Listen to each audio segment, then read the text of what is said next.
দাঁতের সুস্থতায় আমরা কি করব বা দাঁত সুস্থ রাখতে গেলে আমরা কোন ধরনের খাবার খাবো।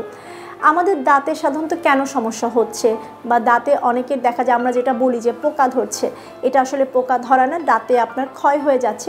এখন সেটা কেন হচ্ছে?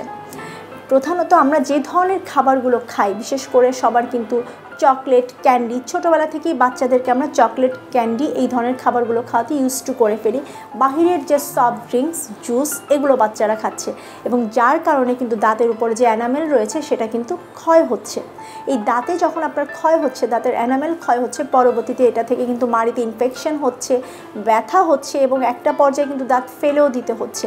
তো এই জন্য কিন্তু প্রথমে যে খাবারগুলো নিষেধ আমি সেটা বলবো, কারণ আপনি যদি ছোটোবেলা থেকেই বাচ্চাদেরকে এবং আমরা নিজেরাও যদি যে ধরনের খাবার খেলে দাঁতের ক্ষতি হয় সেগুলো অ্যাভয়েড করতে না পারি, তাহলে কিন্তু আমাদের দাঁতকে সুস্থ রাখতে পারবো না।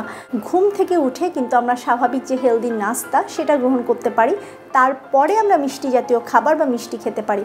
শুরুতেই ঘুম থেকে উঠে আমরা যখন মিষ্টি জাতীয় খাবার গ্রহণ করি সেটা কিন্তু আমাদের দাঁতের এনামেলের ক্ষয় সাধন করে। এই জন্য মিষ্টি জাতীয় খাবার একটু পরে গ্রহণ করতে হবে। চিনিটা অ্যাভয়েড করা উচিত। বাচ্চাদেরকে আমরা বলি চিনি না দিয়ে আপনি কিন্তু আখের গুড় কিংবা হলো যে মধু দিতে পারেন, চিনিটা অ্যাভয়েড করা বেটার। এবং আমাদের বড়দের কিন্তু চিনিটা যতটা সম্ভব আমরা অ্যাভয়েড করতে পারবো, ততই কিন্তু এটা আমাদের দাঁতের সুস্থতা ধারণ করবে। এখন আমাদের যে এই দাঁত, সেই খাবারগুলো আমরা যেগুলো বর্জন করলাম, এর পাশাপাশি আমরা কোন ধরনের খাবার গ্রহণ করব। দাঁত সুস্থ রাখতে গেলে আমাদেরকে কিন্তু ক্যালসিয়ামযুক্ত খাবার গ্রহণ করতে হবে। একটা শিশু যখন পৃথিবীতে জন্মগ্রহণ করে তার আগের থেকে কিন্তু আমরা মাকে বলি যে বাচ্চা যখন গর্ভে থাকে তখন থেকেই মায়ের কিন্তু ক্যালসিয়াম সমৃদ্ধ খাবার আমরা খেতে বলি, যাতে হলো মায়ের হাড় স্ট্রং হয়, মা সুস্থ থাকে, পাশাপাশি বাচ্চার দাঁত এবং হাড় স্ট্রং হয়। তাহলে আপনি বুঝতেই পারছেন যে আমাদের দাঁত সুস্থ রাখার জন্য ক্যালসিয়ামের প্রয়োজনীয়তা কতটুকু। প্রতিদিন আপনি আপনার খাবারে 1 মুঠ করে বাদাম রাখতে পারেন। বাদামে প্রচুর ক্যালসিয়াম থাকে এবং সহজে যেই খাবারটা আপনার ক্যালসিয়ামের চাহিদা পূরণ করবে সেটা কিন্তু আপনার দুধ বা দই। আপনি কিন্তু প্রতিদিন 1 গ্লাস করে দুধ অবশ্যই খেতে পারেন। যাদের হলো ক্যালসিয়াম ডেফিসিয়েন্সি বা ভিটামিন ডি ডেফিসিয়েন্সি রয়েছে তারা কিন্তু চাইলে 450 ml করেও আপনি দুধ খেতে পারেন। দুধ যদি খেতে না পারেন সেক্ষেত্রে দই খেলেও হবে। আপনি 1 কাপ বা 1.5 কাপ পর্যন্ত দই খেতে পারেন। দুধ এবং দইয়ের পাশাপাশি আপনার বাদামের কথা বললাম, এরপর আপনি যেটা খেতে পারেন আমন্ড মিল্ক আছে, কোকোনাট মিল্ক আছে, এগুলোতেও কিন্তু পর্যাপ্ত পরিমাণে ক্যালসিয়াম পাওয়া যায়।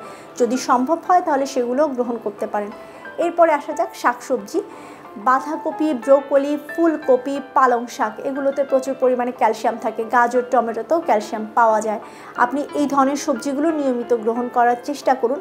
এই ধরনের সবজিও কিন্তু আপনার শরীরে পর্যাপ্ত পরিমাণে ক্যালসিয়ামের চাহিদা পূরণ করবে এবং আপনার শরীরে যতটুকু ক্যালসিয়াম দরকার সেটার কিন্তু যোগান দিবে।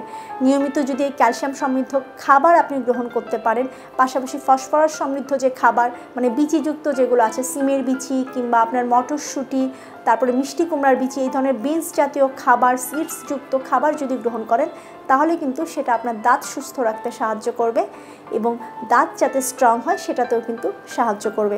দাঁতের এনামেল যাতে ক্ষয় না হয় সেজন্য যে খাবারগুলো নিষেধ করলাম বা যেগুলো বর্জন করতে হবে সেগুলো যদি মেনে চলতে পারেন তাহলে কিন্তু অনেক বয়স পর্যন্ত আপনি আপনার দাঁতকে সুস্থ রাখতে পারবেন।